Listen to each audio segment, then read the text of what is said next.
नाम प्रियव्रत है। तो तानपाद महाराज, इनकी दो पत्नियां हैं, एक का नाम है सुनीति, एक का नाम है सुरुचि। सुनीति को कुछ समय तक पुत्र नहीं हुआ, तो महाराज ने सुरुचि से विवाह कर लिया। उसके बाद सुनीति को भी एक पुत्र हुआ और सुरुचि को भी एक पुत्र हुआ। सुरुचि के पुत्र का नाम था उत्तम और सुनीति के पुत्र का नाम था ध्रुव।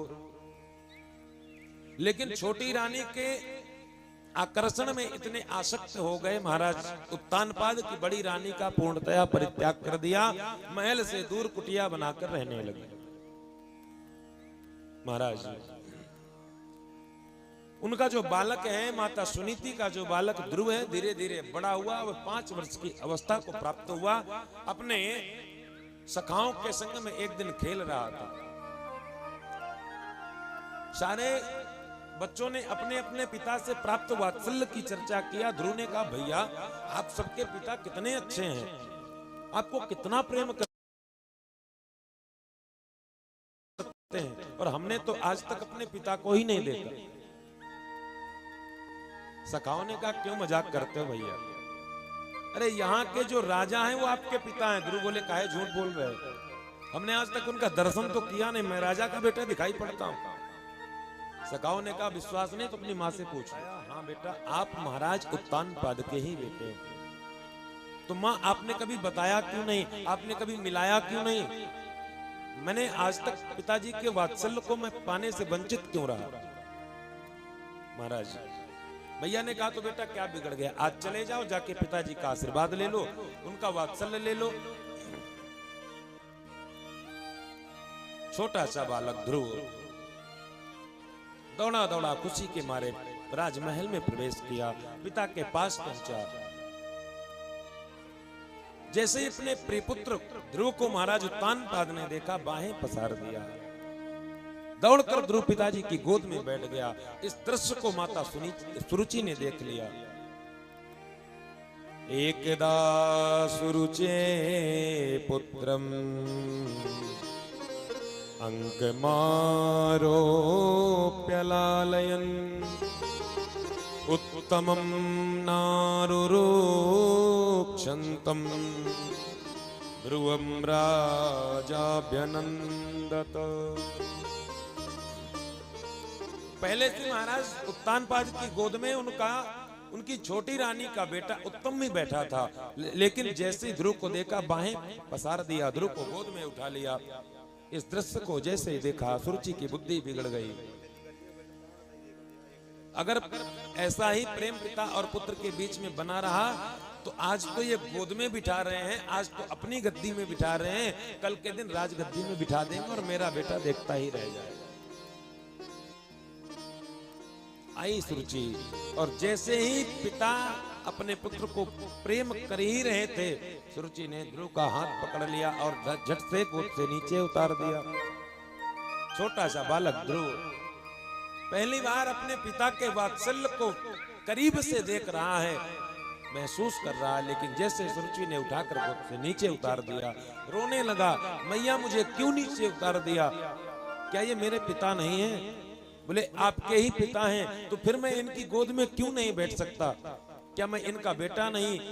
सुरुचि ने कहा, तू बेटा भी इनका है, लेकिन इनकी गोद में बैठने के लिए जितना इनका पिता होना आवश्यक है, जितना तेरा पुत्र होना आवश्यक है, उससे कहीं ज्यादा आवश्यक मेरा तेरी माता होना भी।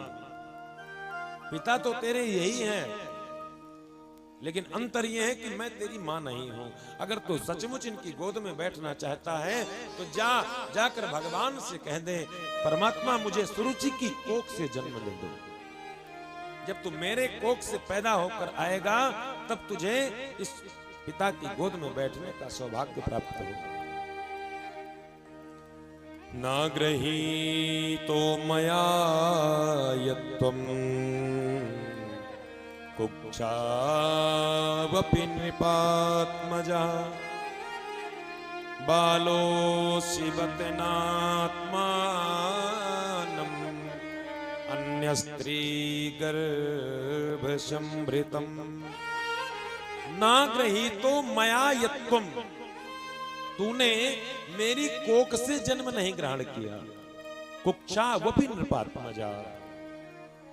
अगर तू मेरी कोख से पैदा होकर आता तो इस गोद पर बैठ जाता। तो जा, तूने दूसरी स्त्री के गर्भ से जन्म लिया है, इसलिए इस गद्दी पर नहीं बैठ सकता, पिता की गोद में नहीं बैठ सकता। तो क्या करूं मैं? तपसाराध्य पुरुषम, आराध्य पुरुष परमात्मा, जो कि भजन करने के योग्य जो परमात्मा है, जो तपस्या करने के योग्य परमात्मा है, उनका तप करो। जब प्रसन्न हो जाए, जब उनका अनुग्रह प्राप्त हो जाए, तो उनसे मेरी कोख की याचना करना। तपसाराध्य पुरुषम तस्या सदुरुक्त विद्या स्वसन्रुषादण्ड हतो यथा हि। स्वसन्रुषा दंड हतो यथा अहि, अहि माने सर्प। जिस प्रकार किसी सर्प को दंड हतो, किसी ने डंडे से मार दिया हो और सर्प फुफकारता हुआ भग रहा हो, दौड़कर अपनी मां सुनीति के पास पहुंचा। सारी बात ध्रुव से मैया ने पूछा। ध्रुव कुछ नहीं बता पाए, क्या हुआ? मित्रों ने कहा, मैया छोटी मां ने इसको दुत्कार कर भगा दिया, पिता की गोद में बैठने नहीं दिया। सुनीति मां ने कहा, बेटा तो क्या हो गया? अरे माता पिता की बात को बुरा मानने की क्या बात है, तेरी मां है, कह दिया होगा तो कह दिया होगा। गुरु ने कहा, मां बस इतना बता दो कि परमात्मा कहां मिलेगा। सुनीति ने भी यही बात कही। अरे तेरी छोटी मां ने तो तुझे वो बात बता दी जो जीवन में बड़े बड़े गुरु नहीं बता पाते, जो जीवन में मैंने नहीं बताया, वो बात तेरी छोटी मां ने तुझे बता दी। जाओ, जाकर परमात्मा का तप करो। कहां मिलेंगे परमात्मा? मैया ने कहा, परमात्मा हर जगह व्याप्त है, केवल पाने के लिए परिश्रम करना पड़ेगा। जिस प्रकार दूध की प्रत्येक बूंद बूंद पर घृत छिपा है, लेकिन घृत निकालने के लिए, घी निकालने के लिए दूध को पहले मट्ठा डालकर जमाना पड़ेगा, उसके बाद दही का मंथन करना पड़ेगा, माखन को पकाना पड़ेगा। इतनी क्रियाकलाप और इतने परिश्रम के बाद दूध में छिपा घी आपको दिखाई देगा। उसी प्रकार हरि व्यापक सर्वत्र समाना, प्रेम ते प्रकट हो ही मैं जाना। परमात्मा तो ईसा वास्यमिदं सर्वम, सर्वम खलविदं ब्रह्मम। एक एक अणु पर, एक एक कण में परमात्मा व्याप्त है। हमारी दृष्टि इतनी महान होनी चाहिए कि हमें कण कण में परमात्मा दिख जाए। सूर्य अनेक फिरे कण मांगत पै पद सूर्य स्वाद कहां, पुनिताल मंजीरा बजाम फिरे मीरा मतवाली सी चाह कहां। नरसिंह बसे प्रतिखम्भन में, पर काड़न को प्रहलाद कहा। परमात्मा तो आज भी तैयार बैठा है। कोई ध्रुव तो आए, कोई प्रहलाद तो आए, लेकिन दुनिया में परमात्मा की कमी नहीं। लोग कह देते हैं कई बार बातों में, अरे वो पहले की बात है, वो सतयुग की बात है, वो द्वापर और त्रेता की बात है। अब कलयुग में कौन भगवान? कलयुग में बंधुओं भगवान की कमी नहीं हुई। अगर कमी हुई तो कलयुग में भक्तों की कमी हुई, हमारी दृष्टि की कमी हुई। हमारी दृष्टि में मोतियां बिंद हो गया, जिसने भक्ति की क्षमता को खत्म कर दिया। एक बार अपनी आंखों से भक्ति के सुरमा को लगाकर देखिए, आज भी भगवान आपकी गोद में खेलता मिले। भेज दिया मैया सुनीति ने अपने बालक ध्रुव को। मार्ग में नारद जी मिल गए।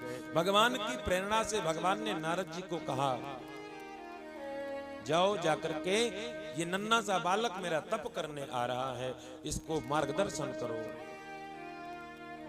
नारद जी आए। ये एक बड़ी विलक्षण कृपा है। हमारे जीवन में जब शिष्यत्व की पात्रता आ जाएगी तो सच्चा सदगुरु परमात्मा अपने आप ही भेज देगा। आपको खोजने की जरूरत नहीं पड़ेगी। मैंने पूर्व में भी निवेदन किया है, केवल जीवन में शिष्यत्व की भावना लाइए, समर्पण लाइए। फॉलोअर्स देख करके, लोगों का भौकाल देख करके गुरु मत बनाइए।